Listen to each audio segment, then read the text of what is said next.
연방준비제도가 기준금리를 0.5%포인트 전격 인상했습니다. 양적 긴축도 다음 달부터 들어가기로 하면서 본격적으로 물가 잡기에 나섰습니다.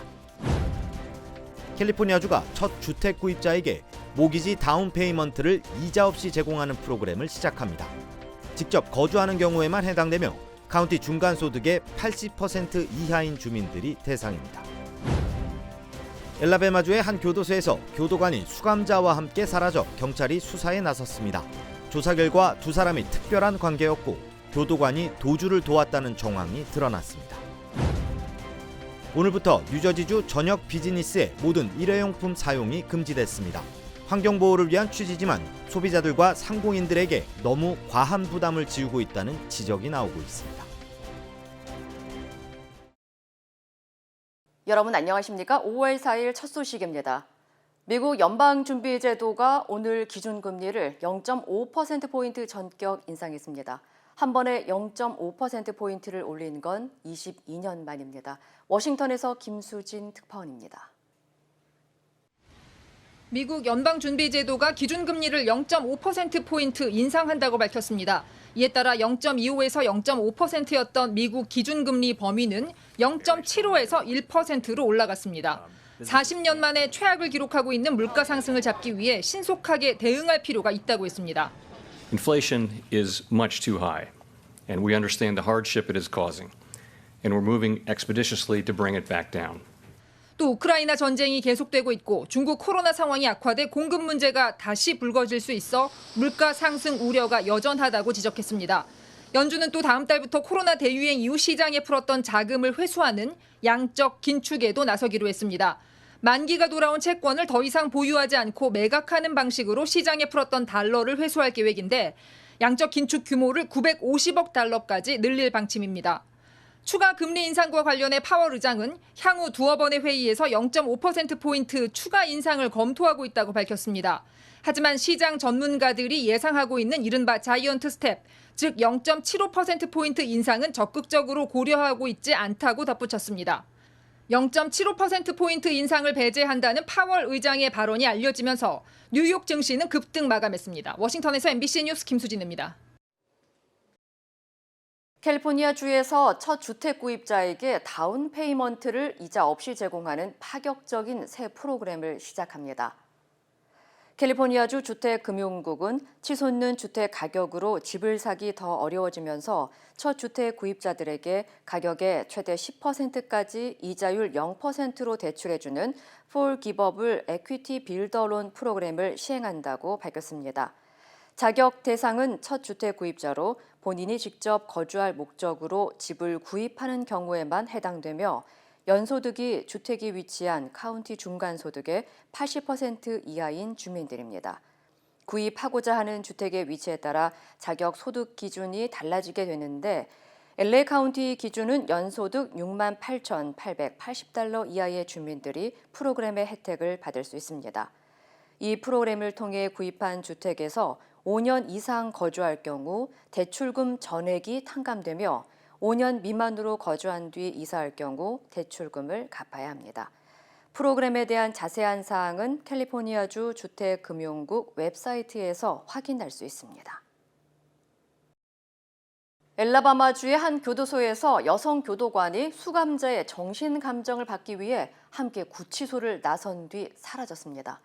여성 교도관의 안전이 우려되면서 교도소가 발칵 뒤집어졌는데 알고 보니 이 두 명 특별한 관계였습니다. 여준호 기자의 보도입니다.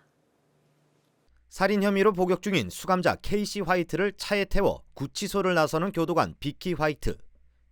이후 이 둘은 연락이 끊겼습니다. 수사당국은 교도관이 납치됐다는 가정하에 즉시 조사에 들어갔는데 재소자들과 주변인들을 통해 두 사람이 특별한 관계였다는 새로운 정보가 확인됐습니다. 교도관이 수감자의 탈옥을 도왔다는 겁니다. 평소 성실한 태도로 좋은 평가를 받았던 교도관이었기에 동료 직원과 주변인들은 실망과 함께 큰 충격에 빠졌습니다. It's just really a shock and devastating to all of her coworkers and to myself. She sold her soul to the devil. 경찰은 도주한 두 명이 케이시가 살해 혐의로 처음 로더데일 카운티 교도소로 수감됐던 지난 2020년부터 알고 있었던 사이로 추정하고 있습니다. 특히 교도관 비키는 실종 전날 퇴직 서류를 제출하고 최근 자신이 소유하고 있던 집을 헐값에 처분한 후 SUV를 구입한 것으로 드러났습니다. 실종 당일 실제 예정된 정신감정도 없었던 것으로 확인돼 비키가 교도소 규정을 어기고 K씨의 탈출을 도왔다는 정황이 점점 확실해지고 있습니다. Vicky, you've been in this business for 17 years. You've seen this scenario play out more than once, and you know how it always ends. 경찰은 사라진 수감자 K씨는 키 6피트 9인치에 무장한 상태일 수 있는 위험한 인물이라면서 만약 목격할 경우 어떠한 일도 하지 말고 경찰에 신고해 줄 것을 당부했습니다. MBC 뉴스 여준호입니다. LA에서 식료품점을 운영하는 60대 한인 여성이 돈을 내지 않고 도망가는 이른바 먹튀 손님을 잡으려다 폭행을 당하는 사건이 발생했습니다. 피해자 가족이 공개한 CCTV 영상에 따르면 지난 1일 오후 5시쯤 USC 인근 가게 주차장에서 한 흑인 남성이 한인 여성 장기령 씨를 밀쳐 바닥에 넘어뜨렸습니다. 장 씨는 용의자가 계산대에서 다른 여성 고객을 희롱하다 돈을 내지 않고 가게를 나가자 용의자를 따라가 돈을 요구했지만 용의자는 폭언을 퍼부은 뒤 장 씨를 폭행했습니다.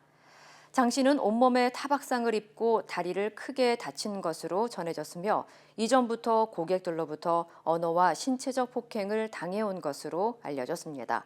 장 씨의 가족은 SNS에 해당 영상을 공개하고 이 같은 일이 번복되지 않기를 바란다고 전했습니다.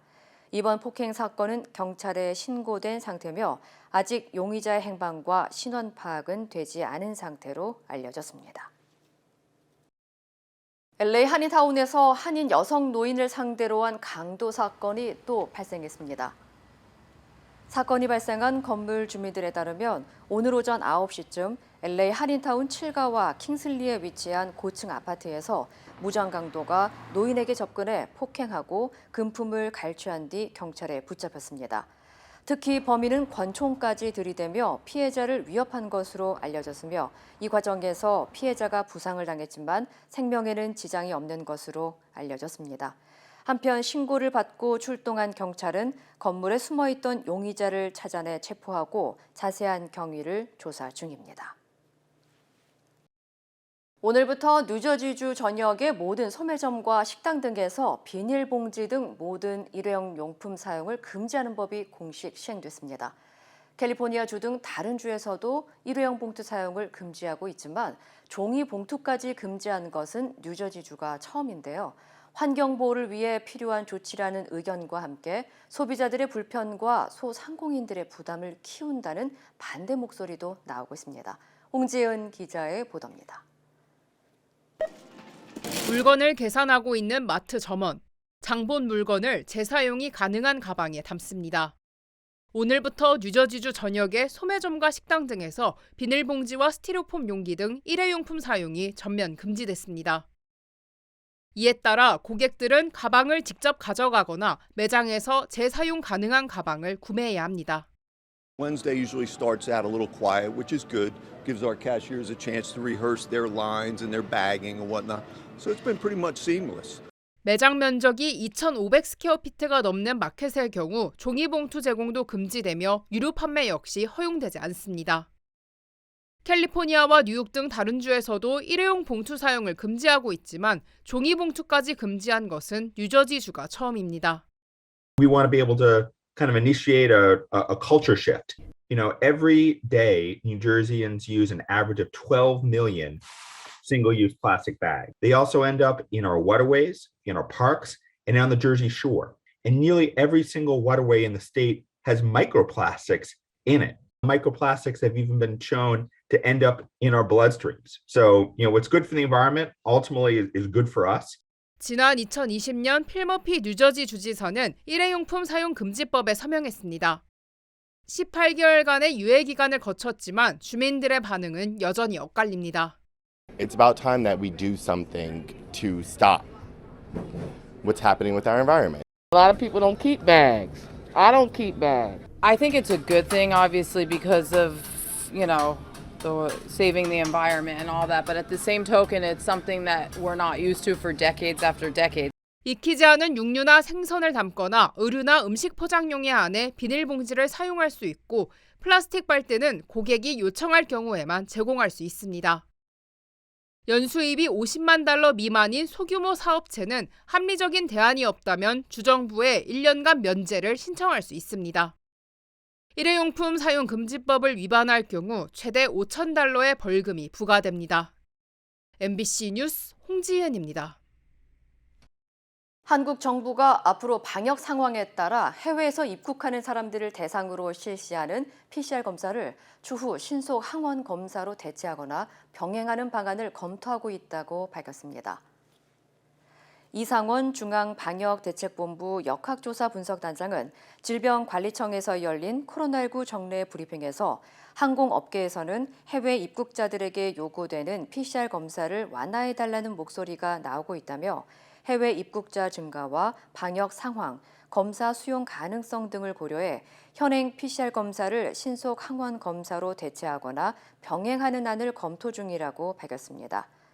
최근 한국은 PCR 검사 대신 동네 병원에서 신속 항원 검사를 받는 확진자가 크게 늘면서 오미크론 변이 확진자의 접촉자 역학 조사에 어려움을 겪고 있는 것으로 나타났습니다.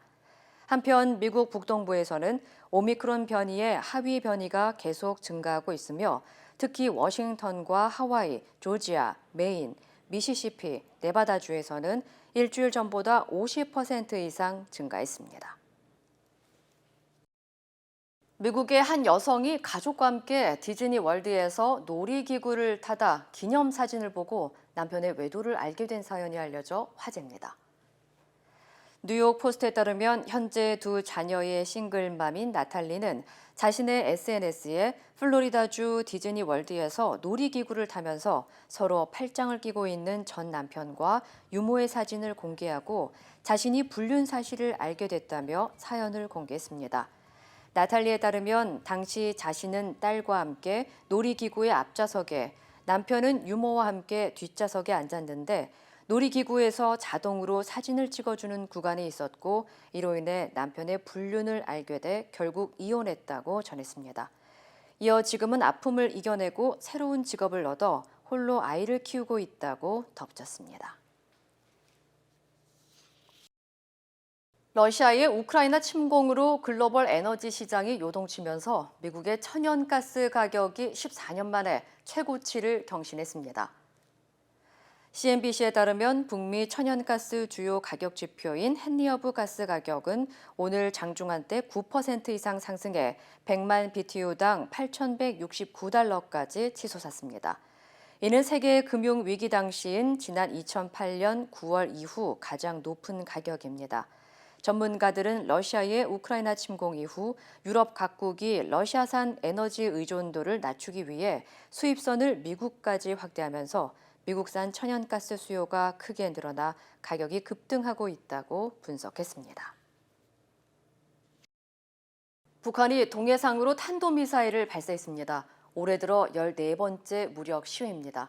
대륙간 탄도미사일 ICBM 시험을 위해 사거리를 줄여서 쏜 가능성이 제기됩니다. 홍희표 기자입니다. 북한이 어제 낮 12시 3분 동해상으로 탄도미사일 한 발을 발사했습니다. 평양 순안 일대에서 발사된 미사일의 비행거리는 약 470km, 고도는 780km로 탐지됐습니다. 한미 군 당국은 미사일 발사 동향을 미리 포착했고 특히 미군 코브라볼 정찰기가 발사 시간대에 출격한 걸로 알려졌습니다. 추가 발사에 대비하여 관련 동향을 추적 감시하면서 만반의 대비 태세를 유지하고 있습니다. 평양 순안은 올해도 몇 차례 대륙간 탄도미사일 시험 발사가 이뤄진 곳으로 이번에도 이동 발사대로 탄도미사일을 쐈을 걸로 보입니다. 전문가들은 지난 3월 16일 발사 직후 폭발했던 신형 화성 17형보다는 이미 검증된 화성 15형을 사거리를 줄여서 쐈을 걸로 관측합니다. 연료량을 바꾸거나 아니면 연소 시간을 조정을 하거나 이런 식으로 해서 변경이 있었을 거예요. 또 통상적인 ICBM 발사보다 각도를 높여서 발사한 걸로 보입니다. 저궤도 위성을 올리는 범위에 해당하는 780km 고도로 쏜 점으로 볼 때는 정찰 위성 시험 발사라고 주장할 가능성도 있습니다. 윤석열 정부 출범을 불과 6일 앞둔 발사 시점은 새 정부에 대한 압박을 노린 걸로 보입니다. 사상 최대 열병식으로 내부 결속을 마친 뒤 긴장 수위 높이기에 나선 것으로 오는 21일 한미 정상회담 전후로 핵실험 가능성도 제기됩니다. 정부는 국가안전보장회의 상임위원회를 소집해 국제사회의 평화안정 요구에 배치되는 탄도미사일 발사를 규탄한다고 밝혔고 대통령직 인수위원회도 북한 위협에 대한 근본적인 억제 대책을 마련해 나가겠다고 강조했습니다. MBC 뉴스 송희표입니다. 미국은 북한의 탄도미사일 발사를 규탄하며 추가 도발 자제를 촉구했습니다. 이런 가운데 북한을 불량 정권이라고 지칭한 강경파 주한미국 대사 지명자가 상원 외교위원회에서 인준됐습니다. 서혜연 기자입니다. 미국 정부가 북한의 탄도미사일 발사에 대해 규탄의 목소리를 냈습니다. 미국 국무부 대변인은 북한이 최근 최소 3차례의 대륙간 탄도미사일을 시험 발사한 것과 마찬가지로 이번 발사도 유엔 안전보장이사회의 결의를 명백히 위반한 것이라고 비난했습니다. 또 이번 도발은 북한의 탄도미사일 프로그램이 이웃 국가와 지역 전체에 미치는 위협을 보여준다며 북한이 추가 도발을 자제하고 지속적이고 실질적인 대화에 나설 것을 촉구한다고 밝혔습니다. 올해 들어 북한의 도발이 계속 이어지는 가운데 미국 상원 외교위원회는 대북 정책 강경파로 분류되는 필립 골드버그 주한 미국 대사 지명자에 대한 인준안을 가결했습니다. 이후 상원 본회의에서 인준안이 통과되면 조 바이든 미국 대통령의 공식 임명을 받아 한국으로 부임하게 됩니다. 골드버그 지명자는 오바마 정부에서 유엔 대북 제재를 담당했던 경력의 소유자로 지난달 청문회 당시 북한 정권을 불량 정권으로 지칭한 바 있습니다. To defend against a rogue regime in North Korea that 또 CVID, 즉 완전하고 검증 가능하며 되돌릴 수 없는 비핵화가 목표라고 밝히기도 했습니다. CVID는 모든 것을 다 드러내고 검증한다는 엄격한 비핵화 방식으로 북한이 극도의 거부감을 갖고 있어 미국은 이 표현을 자제해왔습니다. 북한의 잦은 도발에 대해 미국도 강경한 태도를 보이면서 새 정부의 출범을 앞두고 한반도를 둘러싼 긴장감이 높아지고 있습니다. MBC 뉴스 서혜연입니다. 한식 밀키트 업체가 아시안 커뮤니티 내 가정폭력 피해 가정을 지원하는 캠페인을 진행합니다. 폴킴 로켓카트 대표는 5월 아태 문화유산의 달을 기념해 새로 론칭한 한식 밀키트 서비스의 5월 한 달간 매출 수익의 20%를 어린이 보호센터와 한인 가정상담소에 기부할 예정이라고 밝혔습니다. 김 대표는 부모로서 또 아시안 커뮤니티의 일원으로서 커뮤니티 내 가정폭력과 아동학대에 대한 인식을 높여주고 어려움에 처한 가정을 돕기 위해 이 캠페인을 시작했다고 전했습니다. 전달될 기금은 아동학대 예방 책자 아시아권 언어 번역 작업과 가정폭력 프로그램에 참여하는 아이들을 지원하는 데 쓰일 예정입니다. 계곡 살인 사건의 피의자 이은혜와 조현수가 사건 3년 만에 직접 살해 혐의로 재판에 넘겨졌습니다. 검찰은 이은혜가 남편을 물에 빠지도록 강요한 구체적인 정황을 수사 과정에서 포착했습니다. 손하늘 기자입니다. 이은혜와 조현수를 수사해온 검찰은 두 사람을 사건 발생 2년 11개월 만에 재판에 넘겼습니다. 살인과 살인 미수, 보험 사기 혐의입니다. 당초 물에 빠진 사람을 구하지 않아 살해했다던 혐의는 직접 살해한 혐의로 변경됐습니다. MBC 취재 결과 이 과정에서 검찰은 이은혜가 남편 윤 씨에게 물에 빠져 죽음에 이르도록 강요한 구체적인 정황을 포착한 것으로 확인됐습니다. 사건 당일 이은혜는 윤 씨에게 여러 차례에 걸쳐 자신은 생리 중이라 물놀이를 할 수 없다고 말했습니다. 저녁 8시가 넘자 조현수와 또 다른 공범은 윤 씨가 계곡에서 뛰어내려야 집에 갈 수 있다며 다이빙을 독촉했고 수영을 못하는 윤 씨가 몸을 떨며 3차례에 걸쳐 거절하자 생리 중임을 강조하던 이은혜가 차라리 내가 뛰겠다며 압박해 윤 씨가 결국 뛰어내리도록 했다는 겁니다. 거기서 어느 정도 강압이 있고 은혜 언니가 뛰겠다 그러니까 내가 너무 좋아하는 여잔데 뛰는 건 못 보겠다. 내가 뛰어내리는 게 맞겠다 이렇게 생각해서. 검찰은 이은혜를 재판에 넘기면서 남편을 철저히 통제하고 극심한 생활고에 빠뜨려 고립시킴으로써 심리적으로 지배했다고 공소장에 명시했습니다. 이은혜가 남편에 대해 가스라이팅으로 살인에 이르게 했다고 본 겁니다. 또 이들이 윤 씨의 7억 원이 넘는 재산을 빼돌린 뒤 더 이상 빼낼 돈이 없어지자 보험금을 노려 살해한 것으로 결론 내렸습니다. 우리 그냥 그만할까? 헤어질까? 그렇게 좀 지치더라고. 아니, 오빠 정말 근데 나 그만 만나고 싶어? 네. 너무 돈이 없으니까. 돈이 너무 없으니까. 빚이 너무 많아. 저기 회사 빚도 너무 지금. 검찰은 또 이들이 담당 검사가 인사 발령이 날 때까지 도피를 이어가기로 계획하고 강압 수사를 폭로하겠다며 기자회견도 준비했던 사실을 확인하고 도피 과정과 자금 출처 등에 대해 수사를 계속하기로 했습니다. MBC 뉴스 손하늘입니다. 다음 달부터는 비자를 받지 않은 외국인들이 제주 양양공항을 통해 들어올 수 있습니다. 방역 당국은 새 변이의 해외 유입 가능성을 면밀히 살펴보기로 했습니다. 정혜인 기자입니다. 다음 달부턴 제주도가 더 붐빌 것으로 보입니다. 정부가 다음 달 1일부터 비자 없이도 제주와 양양공항으로 외국인들이 입국할 수 있도록 했기 때문입니다. 지난 2020년 2월 코로나19 해외 유입을 차단하기 위해 무사증 입국을 중단한 지 약 2년 만입니다. 일상 회복과 함께 지역 관광 경제 활성화를 위하여 코로나19로 인해 중단되었던 제주와 양양공항의 무사증 입국 제도를 6월 1일부터 다시 운영하기로 결정하였습니다. 비자 없이 제주도에서 30일간 체류할 수 있는 건 이란과 수단, 일본 등 34개국을 제외한 모든 국가의 관광객들. 양양공항으로는 베트남과 필리핀, 인도네시아, 몽골 등 아시아 4개국에서 강원도가 지정한 여행사를 통해 모집된 5명 이상 단체 관광객만 들어올 수 있습니다. 이들은 15일 동안 강원도와 수도권을 여행할 수 있고 입국한 항공편과 같은 항공편으로 출국해야 합니다. 백신 미접종자는 입국할 수 없고 2차 접종 후 최대 6개월이 지나지 않은 사람, 3차 접종 완료자만 가능합니다. 새 변이의 해외 유입이 늘어날 수 있다는 우려에 대해 방역당국은 면밀히 모니터링을 하겠다고 밝혔습니다. 실외 마스크 해제 후 첫 황금 연휴인 주말, 이동량도 대폭 늘어날 것으로 보입니다. 방역당국은 상당 규모의 인구가 면역을 갖춰 감소 추이는 유지될 것이라면서도 아직 코로나19가 완전히 종식된 건 아닌 만큼 개인 방역에 유의해달라고 당부했습니다. MBC 뉴스 정혜인입니다.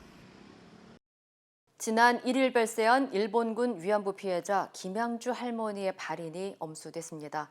정부에 등록된 생존 피해자는 11명이 됐습니다. 이재경 기자입니다. 영정사진 속 고운 한복을 차려입은 김양주 할머니. 발인제가 엄수되기 직전까지 추모의 발걸음이 이어졌습니다.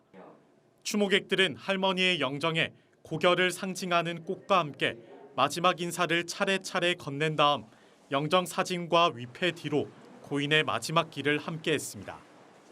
1924년생인 김양주 할머니는 1940년 16살의 나이로 일본 순사에게 만주로 끌려가 위안부로 고초를 겪었습니다. 귀국한 뒤엔 아픈 상처를 가슴에 품고 주변에 베푸는 삶을 살았습니다. 진짜 좋은 분이었죠. 자기 고생을 겪지가 고생을 많이 해난 게는 부산 사람들 다 일하고 잠도 재주고 이러겠다 했어요. 하지만 지병과 뇌경색으로 10년 가까이 투병 생활을 이어오다 지난 1일 밤 향년 98살로 별세했습니다. 경상남도는 고 김복특 할머니와 김양주 할머니 등 위안부 피해자들의 뜻을 기려 전국에서 최초로 공립 일본군 위안부 역사관 건립을 추진하고 있습니다. 할머니들은 자꾸 돌아가시는데 하루빨리 이제 좀 전수조사든 뭐 진상조사든 들어가고 자료조사도 하고. 김양주 할머니의 별세로 이제 정부에 등록된 일본군 위안부 생존 피해자는 11명으로 줄었습니다. MBC 뉴스 이재경입니다. 최근 경매에 나와 화제가 됐던 아르헨티나 축구계의 전설 마라도나의 유니폼이 한화 113억 원에 납찰됐습니다. 관련 소식 전해드립니다. 마라도나를 떠올리면 1986년 멕시코 월드컵에서 발생한 신의 손 사건을 빼놓을 수 없죠. 그때 당시 마라도나가 입고 뛰었던 유니폼이 우리 돈 113억 원에 판매됐습니다. 경매 주최사의 예상 판매가를 훌쩍 넘어선 마라도나 선수의 옷은 스포츠 기념품 경매 사상 최고 낙찰가로 기록이 됐습니다. 이번에 판매된 유니폼은 마라도나가 상대팀 선수였던 잉글랜드 선수와 교환한 것인데요. 다만 유니폼 새 주인에 대한 정보는 공개되지 않았습니다. 미국의 무역 적자가 사상 처음으로 1,000억 달러를 넘어섰습니다. 미 상무부에 따르면 미국의 3월 무역 수지 적자는 전달 대비 22.3% 급증한 1,098억 달러로 집계됐습니다. 미국의 기록적인 무역 적자는 수입 급증이 원인으로 꼽히는데요. 3월 수입은 전월보다 10.3% 증가한 3,515억 달러를 기록했는데 이 러시아의 우크라이나 침공으로 국제 유가 등 에너지 가격 상승이 수입액 증가를 견인했습니다. 수출은 2,417억 달러로 전월 대비 5.6% 늘어나 수입과 수출 모두 사상 최대를 기록했습니다. 갑자기 무대 위로 난입한 사람이 진행자를 바닥으로 넘어뜨립니다. 현지 시간 4일 미국 유명 코미디언인 데이비드 샤펠이 공연 중에 관객에게 기습 공격을 당한 건데요. 용의자는 체포 당시 가짜 총과 흉기를 지니고 있던 것으로 알려졌습니다. 다행히 샤펠은 별다른 부상 없이 공연을 이어갔는데요. 현지에선 성소수자에게 농담을 일삼던 샤펠의 언행이 피습의 원인으로 추측되고 있습니다. 이때 마침 현장에 있던 크리스 록은 시상식에서 자신의 뺨을 때린 윌 스미스를 괴한에 빗대서 방금 윌 스미스였나 봐라는 농담을 한 뒤에 샤펠을 위로했습니다. 이 시각 세계였습니다. 인터넷과 SNS에서 화제가 된 소식들 알아보는 투데이 와글와글입니다. 얼마 전 리그 18호 19호 골을 연달아 터뜨린 잉글랜드 프로축구 토트넘의 손흥민 선수. 최근 공식 트위터 계정을 만들어서 팬들의 반응이 아주 뜨겁다는데요. 환하게 웃는 사진과 함께 팬들에게 인사말을 남긴 영국 토트넘 호스퍼 소속의 손흥민 선수. 우리 시간으로 어제 새벽 공식 트위터 계정을 열었는데요. 앞으로 팬들과 활발하게 소통할 것을 예고하자 반응도 폭발적이었습니다. 첫 게시물을 올린 지 반나절도 안 돼 팔로워 수가 20만 명을 돌파. 해당 글에는요. 24만 개가 넘는 좋아요와 6,600개 이상의 댓글이 달렸다니 인기도 월드 클래스급이죠.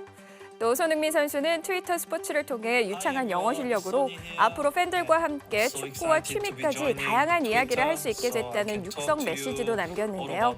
오는 8일 새벽 리버풀과의 경기에 출전하는 손흥민 선수 활약을 기대해 보겠습니다. 우통을 벗은 푸틴 러시아 대통령 캐릭터가 말을 타고 움직이는데요. 기술과 게임을 좋아하는 영국에 사는 10살 초등학생이 우크라이나를 돕기 위해 지난달 출시한 스마트폰 게임입니다. 이름하여 철퍼덕 푸틴. 바나나를 던져 푸틴 대통령을 맞추고 점수를 얻는 방식인데요. 출시 일주일 만에 게임 페이스북의 팔로워 수가 10,000명이 넘을 만큼 인기를 얻었다고 합니다. 하지만 처음부터 모든 게 순탄했던 건 아닌데요. 애초 푸틴에게 오물을 던질 수 있게 제작했다가 게임이 저속하다며 앱스토어 측에서 출시를 거절했기 때문입니다. 그렇게 수정을 거쳐 완성된 이 게임, 현재 구글 플레이 스토어 등에서 내려받을 수 있는데요. 게임을 통해 얻은 수익금은 우크라이나 국민에게 기부할 예정이라고 하니까 대견하고 기특하죠. 요트만 타도 월급이 들어온다는 꿈의 직장을 가진 여성이 누리꾼들의 부러움을 사고 있습니다. 호화 요트 위에서 매일 그림 같은 노을을 보면서 하루를 시작하는 주인공. 일과 여행을 동시에 즐기며 월 600만 원을 버는 미국에 사는 에머리 왈리치 씨인데요. 대학교 때 요트 스튜어디스라는 직업에 매료돼 졸업과 동시에 지원했습니다. 당시 22살이었던 그는 숙소부터 음식, 심지어 세면 도구까지 모두 무료로 제공된다는 점이 마음에 쏙 들었다는데요. 덕분에 돈을 쓸 일이 없어서 급여의 절반 이상을 꼬박꼬박 저축하고 있답니다. 현재는 차석 스튜어디스인 왈리치 업무, 침대 정리와 욕실과 방 청소, 그리고 식음료 서빙이라는데요. 수석 스튜어디스로 승진하면 연간 최대 4억 5천만 원까지 급여를 받을 수 있다고 합니다. 평범한 듯 특별한 일상을 담은 영상이 화제가 되면서 37만 명이 넘는 틱톡 팔로워를 보유한 유명 인사까지 된 왈리치 씨. 여행도 하고 돈도 버는 신의 직장에서의 모습이 누리꾼들의 부러움을 샀습니다. 우리 안으로 들어가 사자를 살펴본 후 철창 밖으로 몸을 돌리는 사육사. 그 순간 날벼락을 당합니다. 샴바란 이름의 수사자가 갑자기 그에게 달려들어 목덜미를 문 건데요. 끔찍한 사고는 지난 2018년 남아프리카 공화국의 한 사파리에서 벌어졌습니다. 최근 영국의 한 매체가 사자에게 공격당한 사육사의 근황을 전하면서 당시 사건이 재조명됐는데요. 불의의 일격을 당한 사육사는 병원에 긴급 후송돼 수술을 받고 현재는 건강하게 지내고 있습니다. 공원 경비원들은 사자를 총으로 쏴 사살했는데요. 총살된 샴바는 평소 말 잘 듣던 수사자로 사육사가 10년간 자식처럼 키워왔던 맹수였다고 하네요. 투데이 와글와글이었습니다.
이상으로 5월 4일 수요일 뉴스를 마칩니다. 시청해주신 여러분 고맙습니다.